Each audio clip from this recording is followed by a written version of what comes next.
કિયારા, કિયારા, તે જોયું ને, ભગવાને આપણી પ્રાર્થના સાંભળી લીધી. આપણી રાધા ઘરે પાછી આવી રહી છે. ખુશ તો એવી રીતે થઈ રહી છે જાણે કોઈ મોટી લડાઈ જીતીને ના આવતી હોય.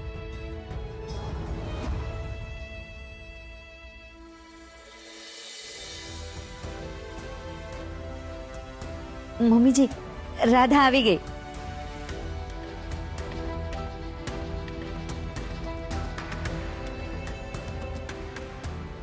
રાધા, તું ત્યાં જ ઊભી રહેજે.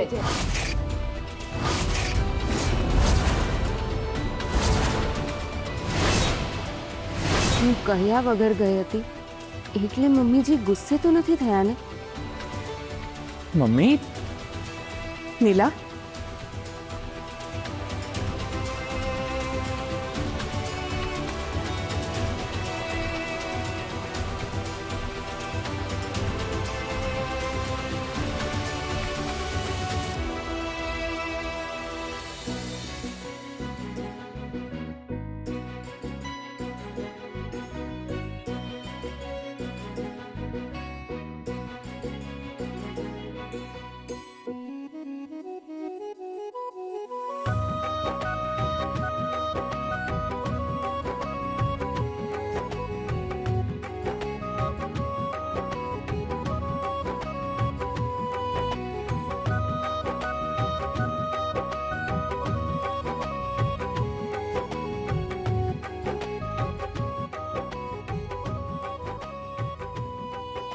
હવે તું અંદર આવી શકે છે બેટા.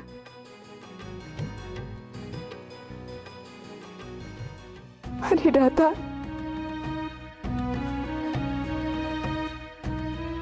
જો તો નાલાયકોએ મારી રાધાની કેવી હાલત કરી છે. હવે તું અંદર આવી શકે છે બેટા. આવ ક્રિશ.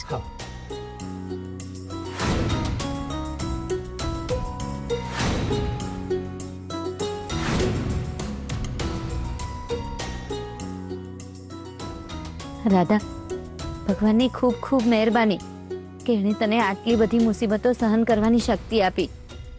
એ માણસ બહુ ક્રૂર અને નિર્દયી હતો, પણ તું જોજે બેટા, ભગવાન એને એના કર્મોની સજા ચોક્કસ આપશે. કિયારા,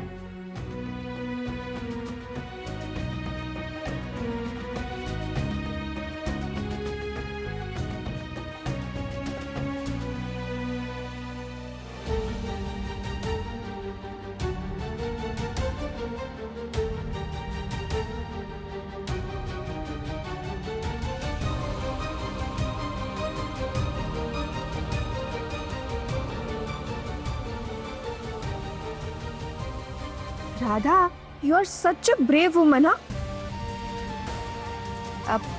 પેલા જે શુભ ચિંતક અને એના માણસો હતા એ લોકો તને ઉઠાવીને ગયા એ તો સમજી શકાય છે, પણ આટલી મોડી રાત્રે તું કયા કામેથી બહાર ગઈ હતી?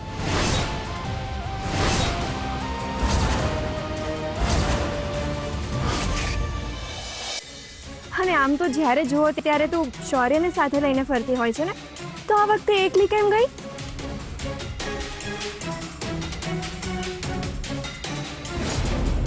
કિયારા, ભાભીની હાલત તો જો, અને તું એમને સવાલો પૂછે છે. ભાઈ, આપણું શું નક્કી થયું હતું? અમે બધાએ નક્કી કર્યું છે કે આજે જે આ ઘટના થઈ છે એને ખરાબ સપનું સમજીને બધા ભૂલી જાય.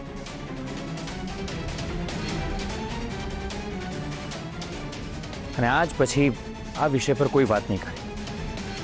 અરે વાહ, ભાભી દિયરે મળીને મસ્ત પ્લાન બનાવીને આખી વાત ઉડાવી દીધી, જેને કરીને કોઈ રાધાને સવાલ જ ના પૂછે. કિયારા, બોલવામાં ધ્યાન રાખ.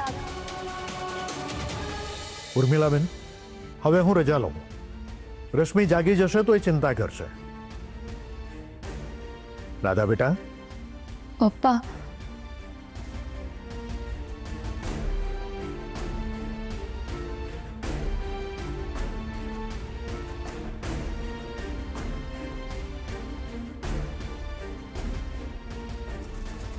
આઈ એમ સોરી પપ્પા. મારા લીધે તમારે બધાએ હેરાન થવું પડ્યું. એના માટે હું બધાની માફી માંગુ છું. પ્લીઝ મને માફ કરી દેજો. એની કંઈ જરૂર નથી બેટા. તારા કોઈ પણ પ્રોબ્લેમને સોલ્વ કરવા માટે હું બેઠો છું.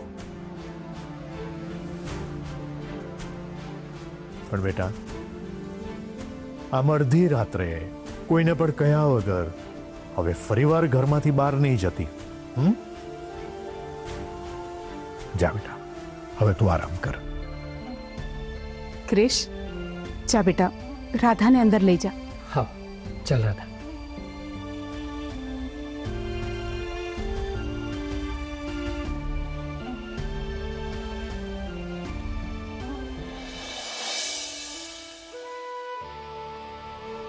ઉર્મિલાબેન, હવે હું રજા લઉં.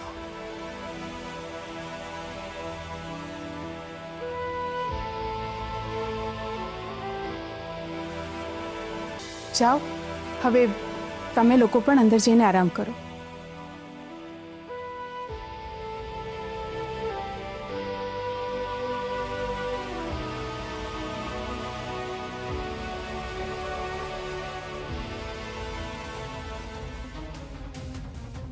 હે ભગવાન, મારા પરિવારની રક્ષા કરજે.